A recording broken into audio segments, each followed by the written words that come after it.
Hi, welcome to Math Lesson 7.4, Fraction Strips. Unfortunately, there isn't anywhere that you can get online and download this fraction strip pattern, so I'm going to show you a way that you can make your own really quickly. If you just take a plain sheet of paper and like mark off, you could do an inch is fine, a little bit less, whatever. Mark that off in a couple of places. Then you can line that up with your straight edge. Okay, and you will need 5. So do that until you have 5, and then you can cut those apart. Okay, you do want to go clear across every time. You want them to be equal in width. Okay, so I already have some cut out, so I'm going to get started with those. Mine are a little bit smaller, but that works just fine. So your first one you want to fold in half. All right, 2 parts. Then you're going to trace your fold line, and you're going to label each side. So this side is 1/2. This side is 1/2. All right. This is a unit fraction, 1 part out of 2. Anytime we have a 1 as our numerator, that is a unit fraction. All right. My next strip, I want to fold in half again. Line up those ends and then crease back here. Okay. And then I'm going to fold it again. So this time when I open it up, I should have 4 parts. Trace my fold lines again.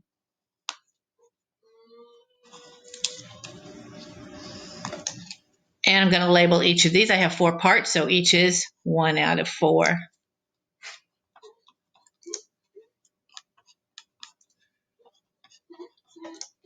Okay. My next one, I'm going to fold in half again.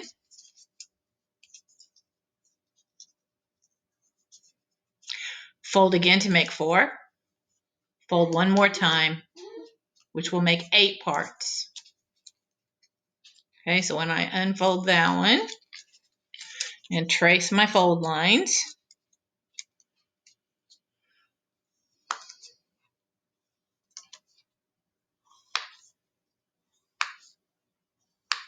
I will have 8 parts. And so each part is going to be 1 out of 8. So I will label all of those.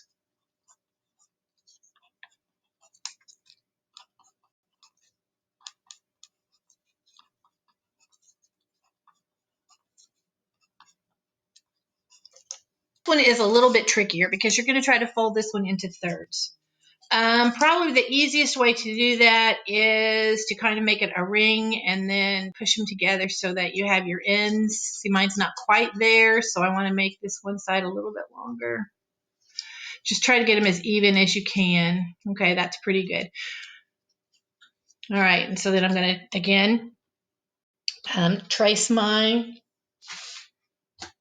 fold lines.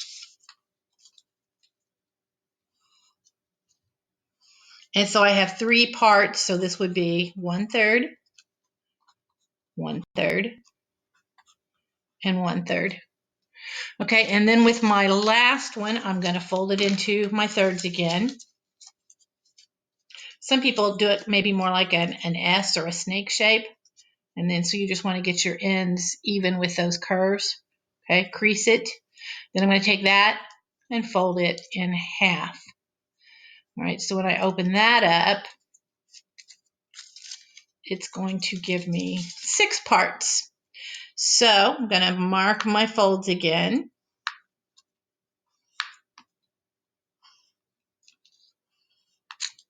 And each part, 1, 2, 3, 4, 5, 6, is 1 out of 6.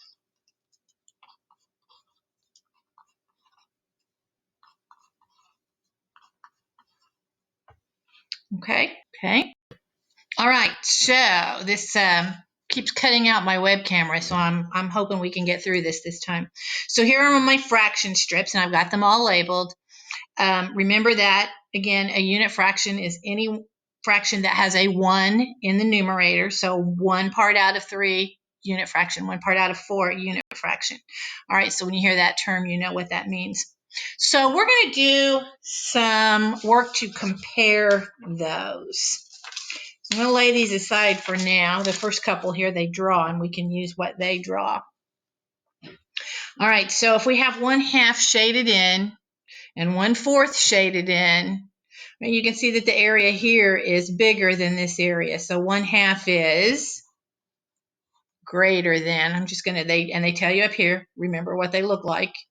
That your point comes first when it's less than, point comes after when it is greater than.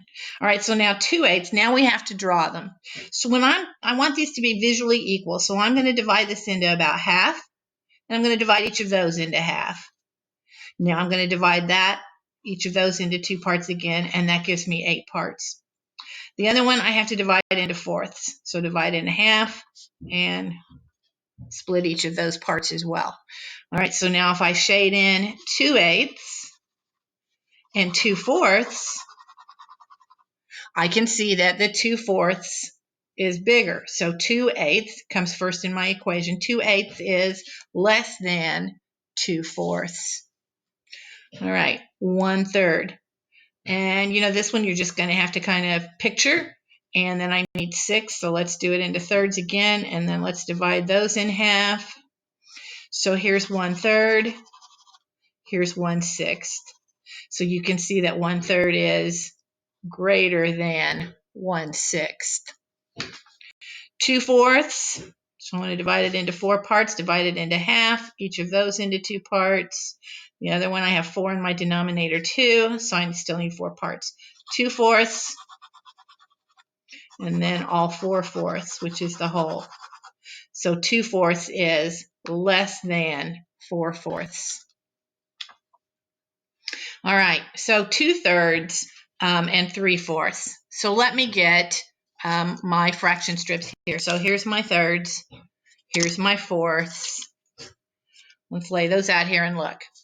If I were to shade in 2/3, it would go to this line. Now remember, they need to be equal down here on the end so that you can really compare them.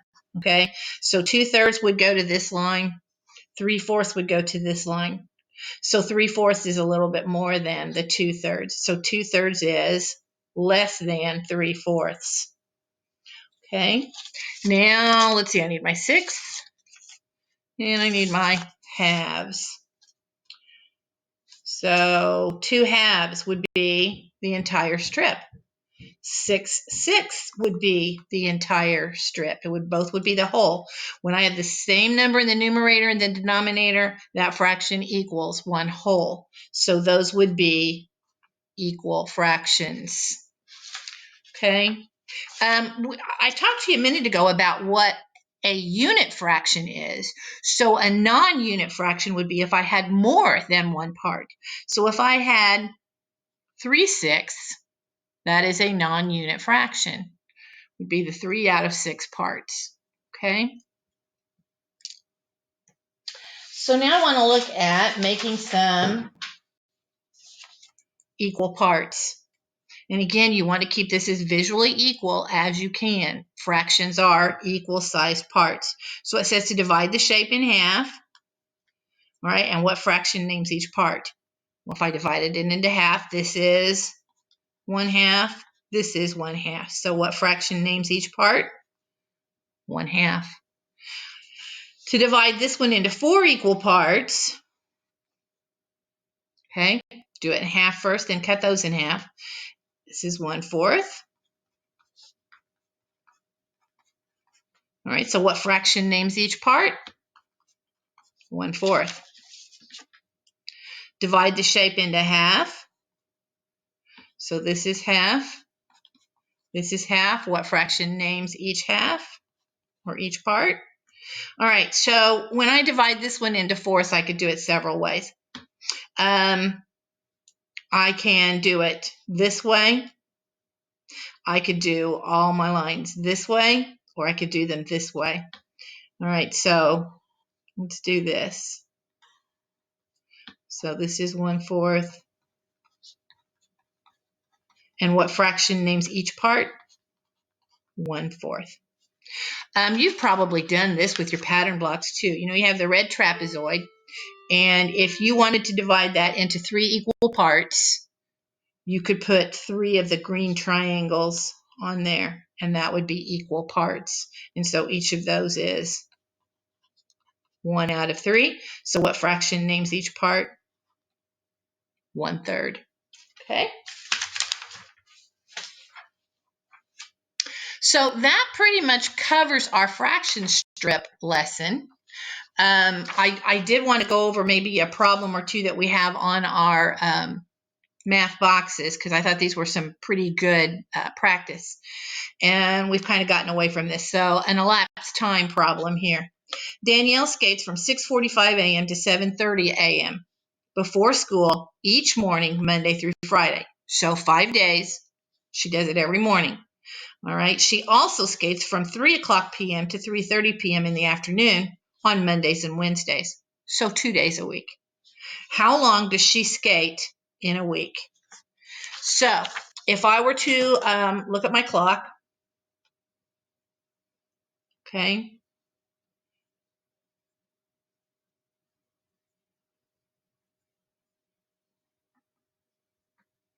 and at 6:45, we're going to be our hand almost to the 7.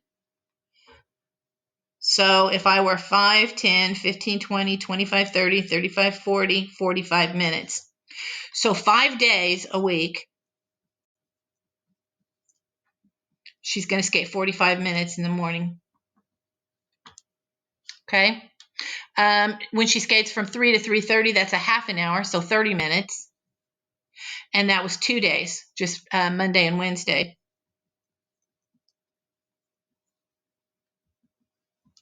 All right, so to figure each of those out, I'm going to do 5 times, I'm going to divide this into my tens and ones. So I'm going to do 5 times 40, and then 5 times 5. So 5 times 4 is 20, times my 10 is 200 minutes. 5 times 5 is 25 minutes. It's going to be a lot easier to add if I line up my ones and my tens. And then she has 2 days times 30 minutes. So that's another 60 minutes. Okay, if we add that up to get her total, we have 5. 6 plus 2 is 8. And then bring down the 2 for the 285 minutes. You could leave it here. It doesn't tell you how many hours and minutes. It just says how long does she skate. We could leave it here. We could also do 240 minutes, which is 60 plus 60 plus 60 plus 60. So that is 4 hours. And that leaves me 45 minutes. So she also would skate 285 minutes or 4 hours and 45 minutes every week. You have to do that in the different steps. You cannot do that in just one step. There are problems that you just have to separate the parts like that. All right? Okay, I think that's it for today. So thank you for joining me for lesson 7.4, and I will see you in a reading lesson also. So goodbye for now.